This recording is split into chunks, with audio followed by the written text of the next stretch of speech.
राधा स्वामी जी। सत्संग जी, आज के सत्संग का विषय है परम समाधि में कैसे जाएं।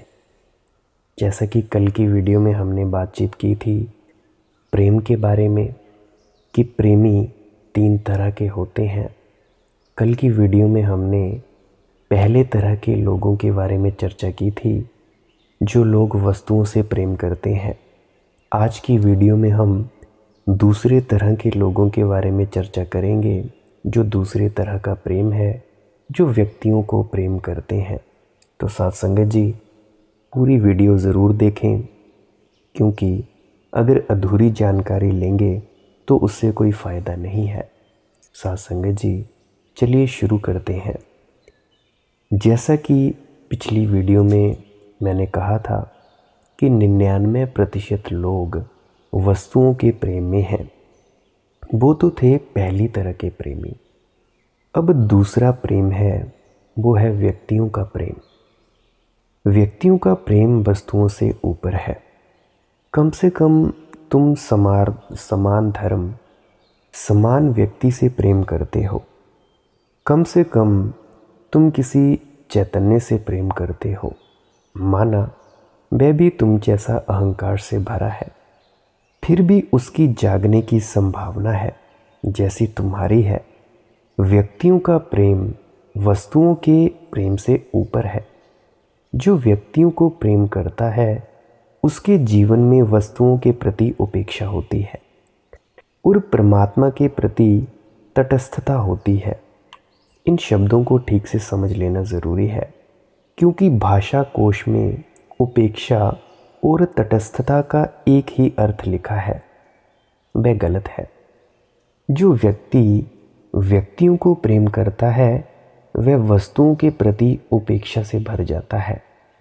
वह वस्तुओं को दे सकता है, सहजता से दान कर सकता है, उसकी पकड़ नहीं रह जाती। क्योंकि जिसने व्यक्तियों को प्रेम कर लिया, जिसने प्रेम के रस को चख लिया, उसे तत्क्षण दिखाई पड़ता है कि जो वस्तुओं से तो कभी कुछ मिलने वाला नहीं है, व्यक्तियों से मिलने वाला है। इसीलिए व्यक्तियों को वस्तुएं देने में उसे अड़चन नहीं आती। वह बांट सकता है, वह दानी हो सकता है, वह कृपण नहीं रह जाता। कृपणता उसकी खो जाती है, क्योंकि वह जानता है कि व्यक्तियों के प्रेम में सुरक्षा नहीं है, लेकिन व्यक्तियों को प्रेम जीवंत है। वस्तुओं का प्रेम मुर्दा है। वैसे ही प्लास्टिक के फूल में सुरक्षा होती है, मिटने का डर होता है, क्योंकि मिटने का उनमें डर नहीं होता। असली गुलाब का फूल तो सुबह खिलेगा, सांझ को मिट जाएगा। डर मिटने का है, लेकिन क्या इसी कारण तुम प्लास्टिक का फूल लिए घूमते रहोगे? जीवन में खतरा है। प्लास्टिक के लिए कोई खतरा नहीं है, वर्षों तक वैसा ही बना रहेगा।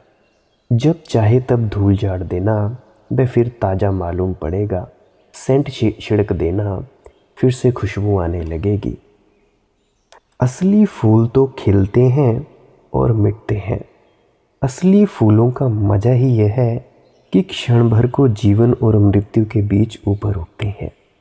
असली फूलों की असलियत यही है कि क्षण भर को मृत्यु के ऊपर अतिक्रमण कर जाते हैं। क्षण भर को चारों तरफ घिरी मृत्यु के बीच भी वे कमल की तरह ऊपर उठ जाते हैं। क्षण भर को जीवन का उद्घोष होता है। प्लास्टिक के फूल में ये उद्घोष कभी भी नहीं होता। वस्तुओं से प्रेम प्लास्टिक के फूलों के प्रेम जैसा है। जिसको असली फूल मिल गए, वह प्लास्टिक के फूलों को फेंक आता है कचरे में। उसे वस्तुओं को छोड़ना नहीं पड़ता। व्यक्तियों का प्रेम मिल जाए, वस्तुएं छूटना शुरू हो जाती हैं। वस्तुओं का प्रेम तो व्यक्तियों के प्रेम का सब्स्टिट्यूट था, परिपूरक था। व्यक्तियों को प्रेम करने वाला व्यक्ति कृपण नहीं रह जाता। उसके जीवन में ऊब नहीं होती, पुलक होती है। एक उत्साह होता है, पैरों में एक लगन होती है, गले में एक छोटा सा गीत उठने लगता है। ये पक्षियों को तुम गाते हुए देखते हो, ये सब प्रेम के गीत हैं। आदमी के कंठ को क्या हो गया? आदमी क्यों कोयल जैसी धुन नहीं उठा पाता? आदमी क्यों पपीहा जैसा पुकार नहीं पाता? छोटे छोटे पक्षी गा लेते हैं बिना कहीं सीखे, बिना किसी संगीत महाविद्यालय में प्रविष्ट हुए, बिना किसी गुरु के चरणों में वर्षों सेवा किए। पक्षी पा लेते हैं, आदमी के गीत को क्या हो गया? आदमियों का गीत वस्तुओं में दबकर मर गया है। आदमियों के गले में वस्तुएं भरी हैं, गीत निकल नहीं पाता। व्यक्तियों से प्रेम होता है, कंठ के अवरोध टूट जाते हैं। एक पुलक आती है, एक लगन पैदा होती है। जीवन अर्थपूर्ण मालूम होता है। जीवन से बोर होना हट जाता है और लगता है जीवन में एक रस है।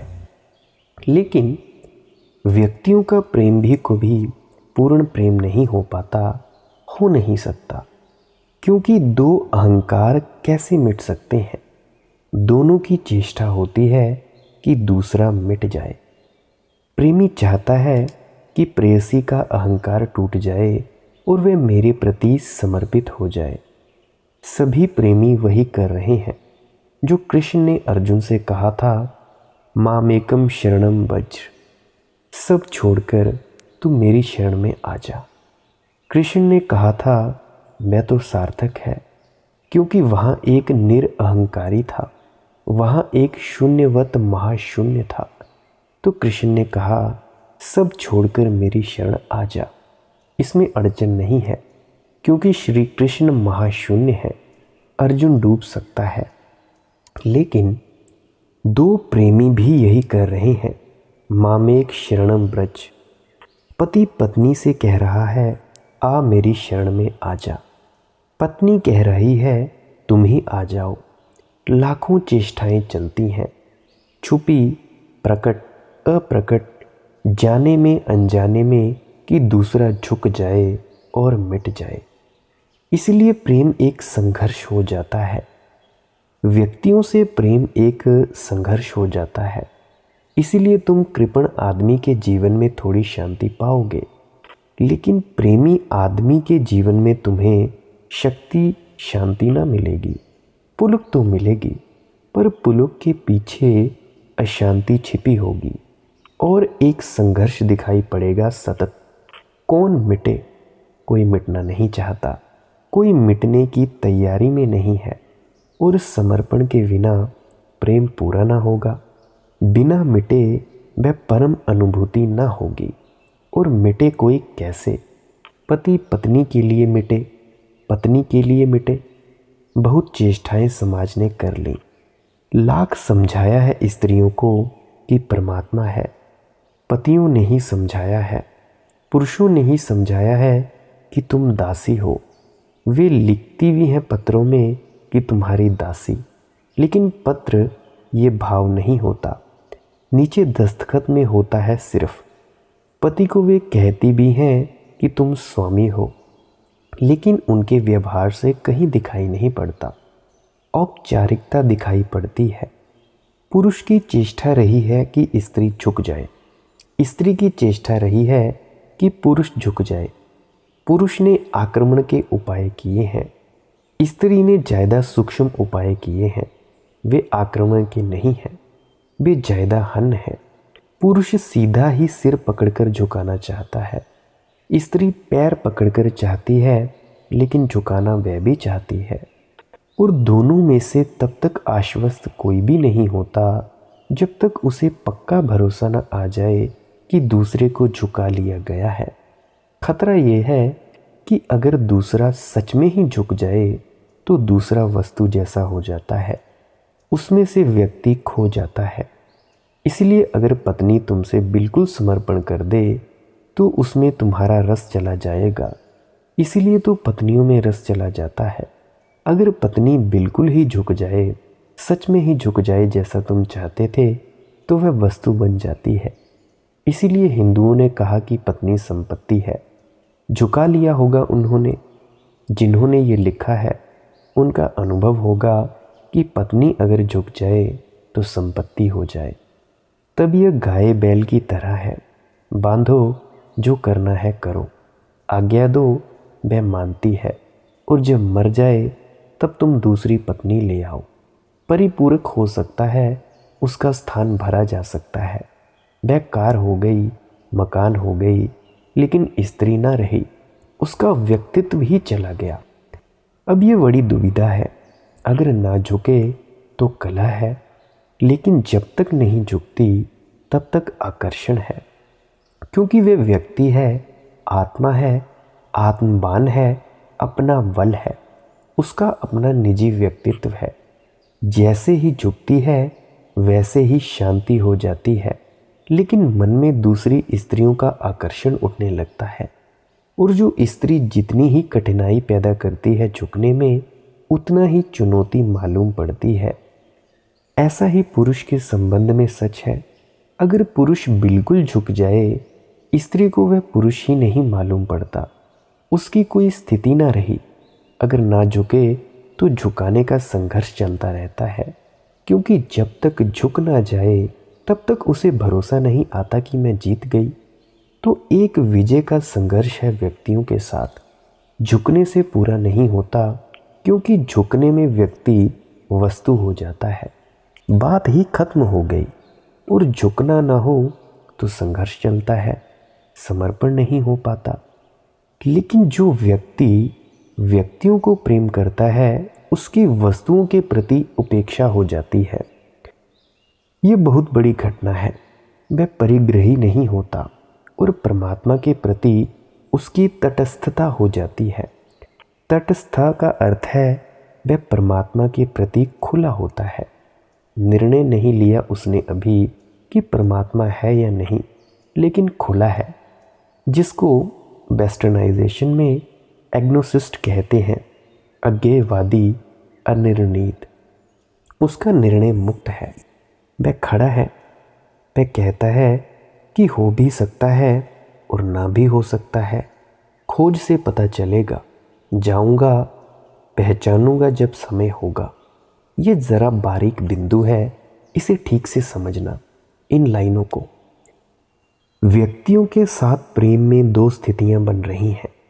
एक स्थिति है कि अगर व्यक्ति न झुके तो संघर्ष, अगर व्यक्ति झुक जाए तो वस्तु हो जाता है। दोनों ही विकल्प चुनने योग्य नहीं है, दो घटनाएं होंगी। इसीलिए व्यक्तियों को प्रेम करने वाले लोग, उनके जीवन में दो घटनाएं घटेंगी। जवान व्यक्ति व्यक्तियों को प्रेम करेगा, बूढ़े होते होते उसमें दो घटनाओं में से एक घट गई होगी।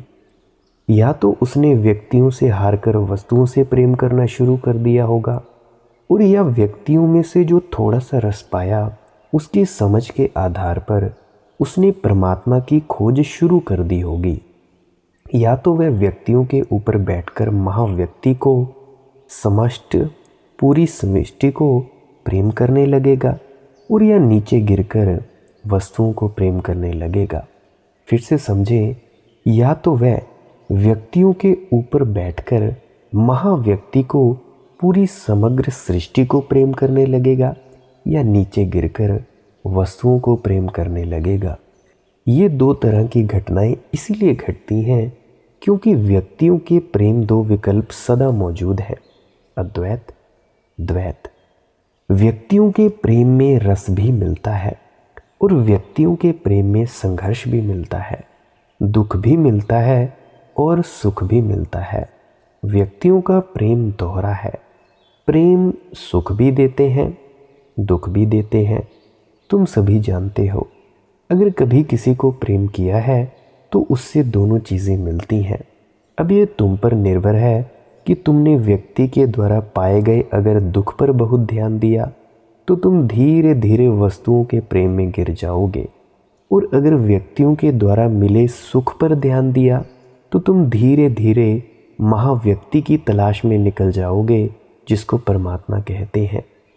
यही गुरु की ज़रूरत होती है। कृपण के लिए तो गुरु किसी काम का नहीं है। कृपण तो गुरु से डरता है, क्योंकि गुरु के प्रति समर्पित करना होगा। और यही तो कृपण का भय है, वह समर्पण कर नहीं सकता। इसीलिए कृपण अगर गुरु के पास भी जाता है तो खुद को समर्पित नहीं करता, एक आम ले आता है, एक दो केले ले आता है। ये तरकीब है बचने की। वह कह रहा है, लोग महाराज मुझे छोड़ो, इतना काफ़ी है। गुरु के पास केला लेकर आ रहे हो कि आम लेकर चले आ रहे हो, कुछ तो सोचो। लाते हो तो अपने को लाओ, अन्यथा मत लाओ। उससे कम में ना चलेगा। उससे कम में जो गुरु राजी हैं वे तुम्हारे जैसे ही हैं। वे गुरु हैं, वे भी तीसरे ही दर्जे के लोग हैं जो व्यक्तियों के प्रेम में पड़े हैं। गुरु तुम्हें चाहता है, उससे कम काम नहीं चलेगा। अपना सिर ही लेकर जाओ। संत कबीर ने कहा है कि जिसकी हिम्मत हो आ जाए, सिर रखे और ले जाए सब। लेकिन वह सिर रखना शर्त है। गुरु एक मृत्यु है, क्योंकि एक पुनर्जीवन भी है। मृत्यु के बाद ही पुनर्जीवन होगा। गुरु एक मृत्यु है, क्योंकि गुरु एक जन्म भी है। अब केले का क्या कसूर है? केले ने तुम्हारा क्या बिगाड़ा? इसको तुम काहे को चढ़ा रहे हो? आदमी सदा से चढ़ाता आया है दूसरी चीज़ें। कभी पशु चढ़ाता रहा है, कभी फल चढ़ाता रहा है, कभी पैसे चढ़ाता रहा है, तो कभी फूल चढ़ाता रहा है। यह सिर्फ अपने को चढ़ाने से बचने की व्यवस्था है। अपने अहंकार रूपी सिर को चढ़ाने से बचने की व्यवस्था है।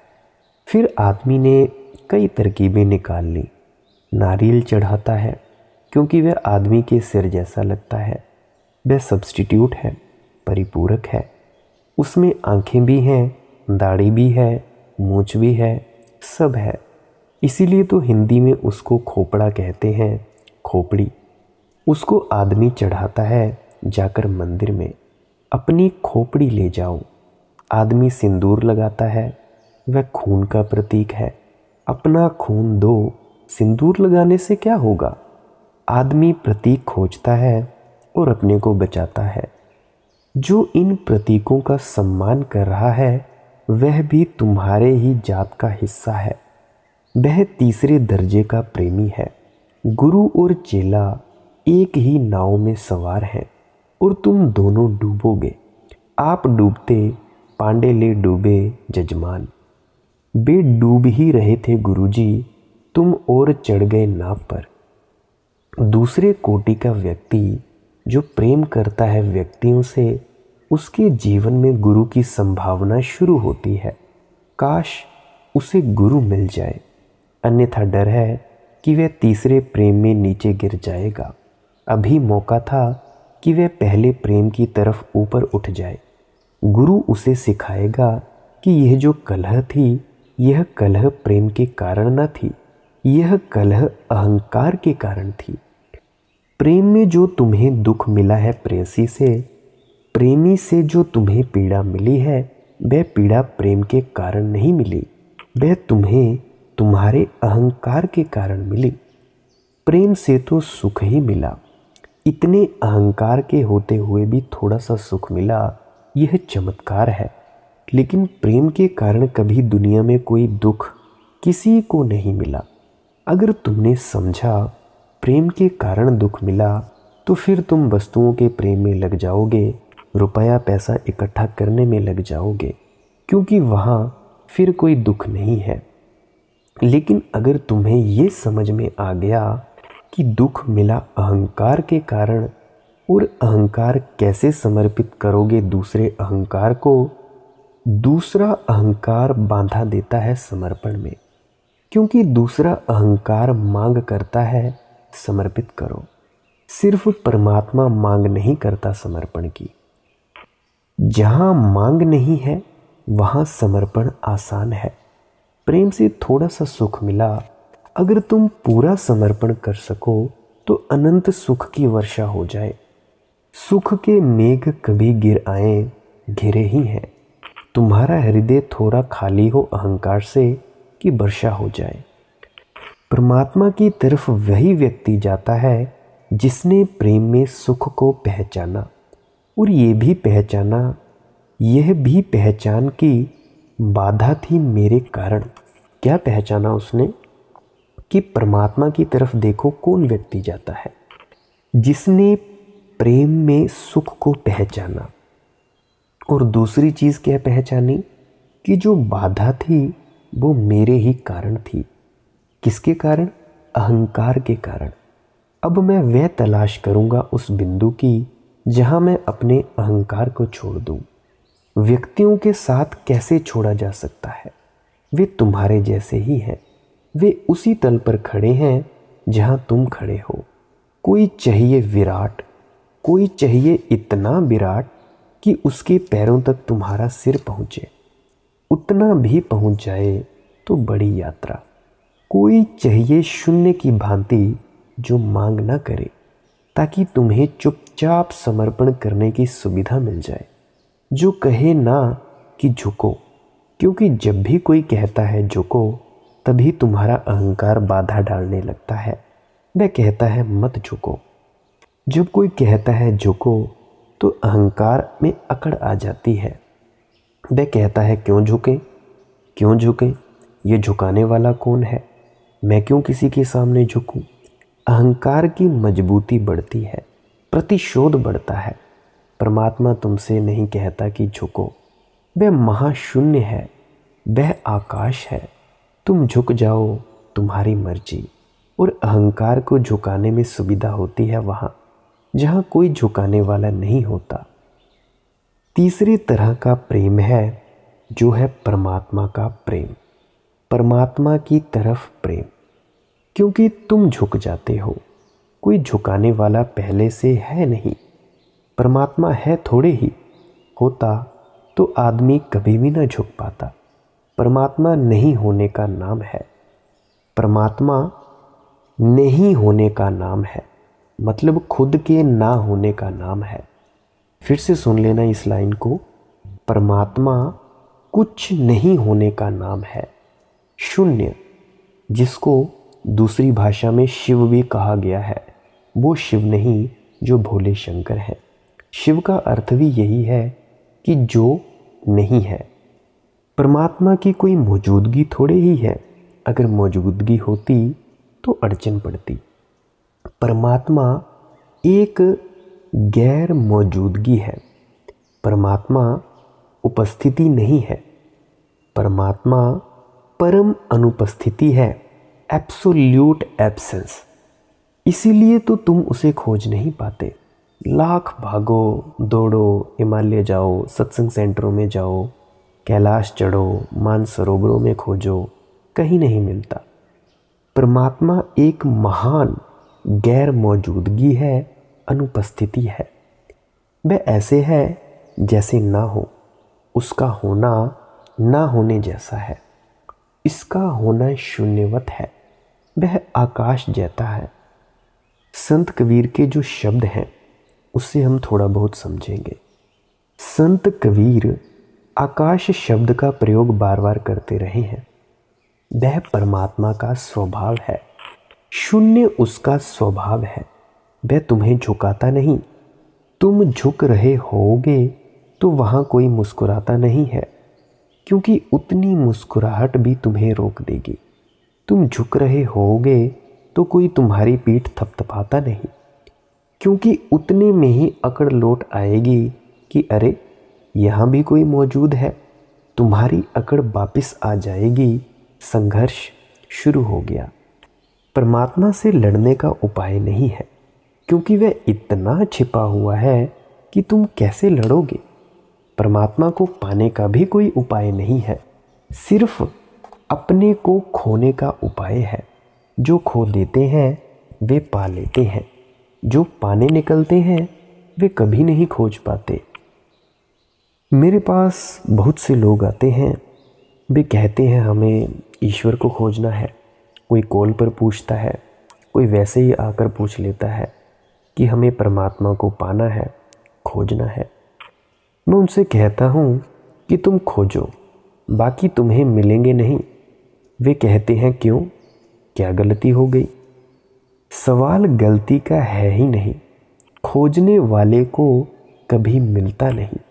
बातें बड़ी उल्टी लग रही होंगी आपको, पर समझने लायक हैं। खोजने वाले को कभी परमात्मा मिलता नहीं। मिलता किसको है? जो खोने को तैयार है खुद को, उसको मिलता है। खोना ही उसे पाने का ढंग है, क्योंकि वह खुद खोया हुआ है। तुम भी वैसे ही हो जाओ, उसी क्षण मेल हो जाता है। तुम अनुपस्थित हो जाओ, तुम्हारा अहंकार चला जाए, तुम ना रहो, तुम ऐसे हो जाओ जैसे हो ही नहीं, तत्क्षण मेल हो गया।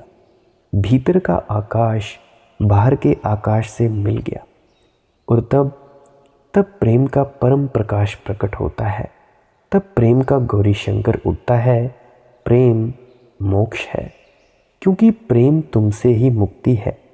प्रेम परम प्रकाश है। फिर से गौर करें, प्रेम तुमसे ही मुक्ति है। तुम्हारा जो होना, जो तुम समझे बैठे हो कि मैं ये शरीर हूँ, इसी से ही मुक्ति है। प्रेम परम प्रकाश है, क्योंकि तुम्हारे अहंकार के अतिरिक्त और कोई अहंकार नहीं है। सब तरफ सूरज उगा है। एक तुम आंख बंद किए बैठे हो, आंख खुली, प्रकाश ही प्रकाश। ऐसी जिसे प्रतीति होने लगे, ऐसी प्रतीति कब होती है? जब तुमने व्यक्तियों का प्रेम जाना हो और उस प्रेम की विफलता भी। जब तुमने व्यक्तियों के प्रेम का सुख जाना हो और उसकी पीड़ा भी। इसीलिए मैं निरंतर कहता हूँ, प्रेम करो, क्योंकि उस प्रेम के बिना तुम परमात्मा की तरफ जाओगे कैसे? वही प्रेम तुम्हें रस लाएगा परमात्मा की तरफ जाने का। वही प्रेम तुम्हें व्यक्तियों से मुक्त होने की सुविधा भी देगा। प्रेम बड़ी अनूठी कला है, लेकिन वस्तुओं से प्रेम मत करना, अन्यथा तुम अटके रह जाओगे व्यक्तियों से प्रेम करना। क्योंकि व्यक्तियों का प्रेम तुम्हें तृप्ति भी देगा और तृप्ति होने भी ना देगा। यह खूबी है। व्यक्तियों का प्रेम तुम्हारे कंठ को भिगाएगा और प्यास को बुझाएगा भी नहीं, बल्कि प्यास और प्रज्वलित करने लगेगा। व्यक्तियों का प्रेम एक ऐसी दुविधा देगा, ऐसे दोराहे पर खड़ा कर देगा, जहाँ से एक रास्ता तो वस्तुओं के प्रेम की तरफ जाता है, जहाँ परिग्रही गिरता है और भटकता है, वही नरक है। और जहाँ से दूसरा रास्ता स्वर्ग में जाता है, परमात्मा की तरफ जाता है।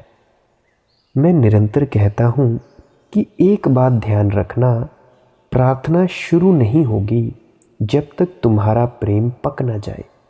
जब तक तुम प्रेम को ना पालो, और प्रेम को जानने का अर्थ है प्रेम का नरक भी जानना और प्रेम का स्वर्ग भी।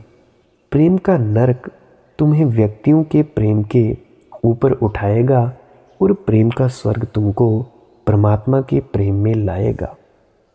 साथ संगत जी, आज हमने 3 तरह के प्रेमियों का वाक्य कंप्लीट किया है। कल की वीडियो में हम संत कबीर जी के कुछ सूत्रों के बारे में चर्चा करेंगे कि प्रेम से परमात्मा तक की परम समाधि तक कैसे पहुंचा जा सकता है।